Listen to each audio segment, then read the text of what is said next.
অন্নপূর্ণা ভাণ্ডারে টাকা ঢোকেনি, কী করবেন এবার? কোথায় স্ট্যাটাস চেক করবেন? কোথায় আবেদন করলে টাকা ঢুকবে? আসুন জেনে নিই এই ভিডিওতে। আপনারা আপনাদের ব্রাউজারে একটি ওয়েবসাইট টাইপ করবেন। দেখুন, আপনারা লিখবেন socialregistry.wb.gov.in/citizen/hash/।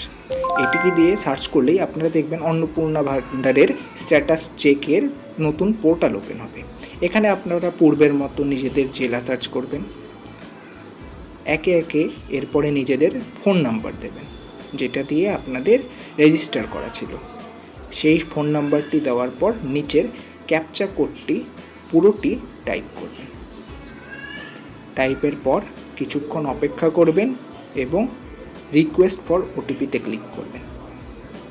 এভাবে ওটিপিতে ক্লিক করলে দেখবেন আপনাদের ফোনে একটি ওটিপি আসবে। সেই ওটিপিটি এখানে বসিয়ে দেবেন এবং ভেরিফাই এবং কন্টিনিউ করবেন। তাহলেই আপনারা একটি নতুন পোর্টাল ওপেন হবে, দেখবেন সেখানে আপনাদের স্ট্যাটাসটি দেখাবে কি আছে। স্ট্যাটাস যদি দেখায় অ্যাপ্রুভড, তাহলে আপনারা বুঝবেন আপনাদের ফর্মটি গ্রহণ করা হয়েছে। যদি আন্ডার প্রসেসিং থাকে তাহলে বুঝবেন যে আপনাদের এখনও চেকের কাজ চলছে। যদি রিজেক্টেড থাকে তাহলে কিন্তু আপনাদেরকে আবার অ্যাপ্লাই করতে হবে নতুনভাবে, যে আপনাদের টাকা কেন ঢোকেনি সেই কারণটি জানতে পারবেন। দেখুন, আপনাদেরকে একটি পোর্টাল দেখিয়েছি। এখানে আপনারা কারো নামে অভিযোগ জানাতে পারবেন। যার টাকা পাওয়ার কথা নয়, সে যদি টাকা পেয়ে থাকে, আপনারা তার নামে অভিযোগ জানালে সরকার তাদের তদন্ত কমিশনের দ্বারা তদন্ত করে তাদের বিষয়টি দেখবেন।